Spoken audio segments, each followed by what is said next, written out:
anybody wants to protest what we do or violate what we want, we just turn off their chip. That's right, microchipped. In 2005, Congress, under the pretense of immigration control and the so-called War on Terrorism, passed the Real ID Act, under which it is projected by May 2008, you will be required to carry around a federal identification card, which includes on it a scannable barcode with your personal information.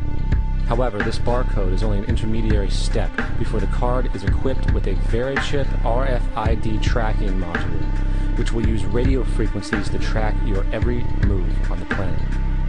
If this sounds foreign to you, please note that the RFID tracking chip is already in all new American passports.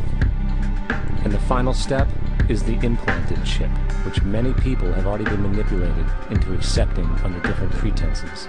We have a Florida family who are really pioneers in a brave new world. They have volunteered to be the first ever to have microchip identification devices implanted into their body. After 9/11, I was really concerned with the security of my family. I wouldn't mind having something planted permanently in my arm that would identify me. In the end, everybody will be locked into a monitored control grid where every single action you perform is documented. And if you get out of line, they can just turn off your chip, for at that point in time, every single aspect of society will revolve around interactions with the chips. This is the picture that is painted for the future if you open your eyes to see it. A centralized one-world economy where everyone's moves and everyone's transactions are tracked and monitored, all rights removed. The most incredible aspect of all, these totalitarian elements will not be forced upon the people will demand them. For the social manipulation of society through the generation of fear and division has completely detached humans from their sense of power and reality, a process which has been going on for centuries if not millennia. Religion, patriotism, race, wealth, class, and every other form of arbitrary, separatist identification and thus conceit has served to create a controlled population, utterly malleable in the hands of the few. Divide and conquer is the motto, and as long as people continue to see themselves as separate from everything else, they lend themselves to being completely enslaved. The men behind the curtain know this, and they also know that if people ever realize the truth of their relationship to nature, and the truth of their personal power, the entire manufactured zeitgeist they prey upon will collapse like a house of cards.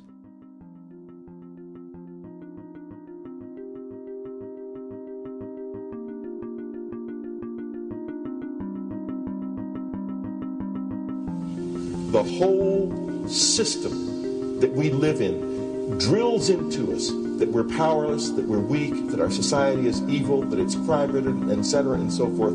It's all a big, fat lie. We are powerful, beautiful, extraordinary. There is no reason why we cannot understand who we truly are, where we are going. There is no reason why the average individual cannot be fully empowered. We are incredibly powerful beings.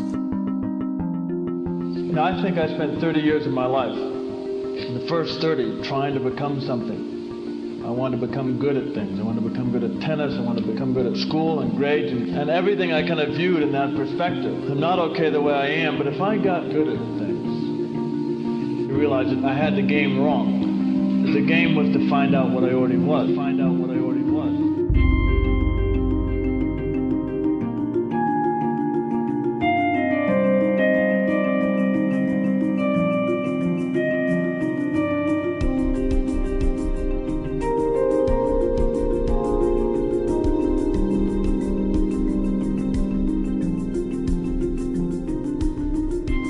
Now, in our culture, we've been trained for individual differences to stand out.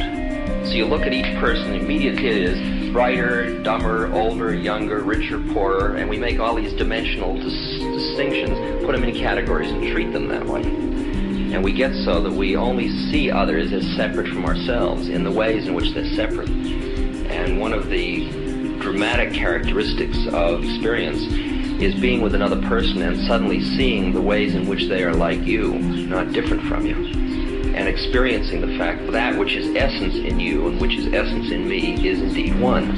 the understanding that there is no other. It is all one. And I wasn't born Richard Alpert, I was just born as a human being. And then I learned this whole business of who I am and whether I'm good or bad or achieving or not. All that's learned along the way.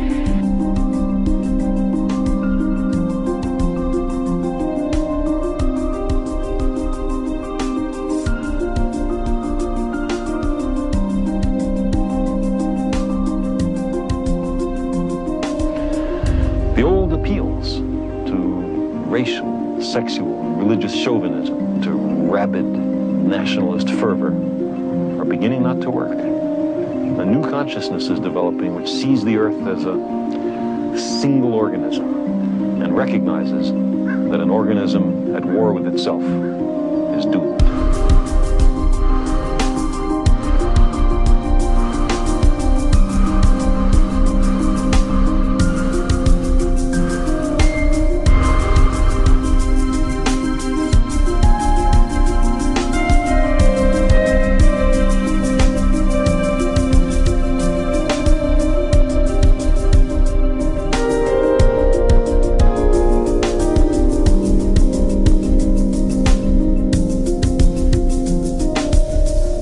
Bill Hicks used to finish his shows with this.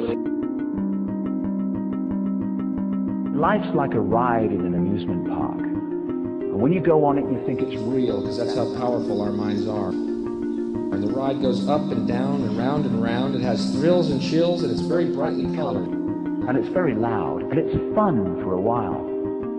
Some have been on the ride for a long time, and they begin to question, is this real, or is this just a ride? And other people have remembered, and they come back to us and they say, hey, don't worry. Don't be afraid ever, because this is just a ride.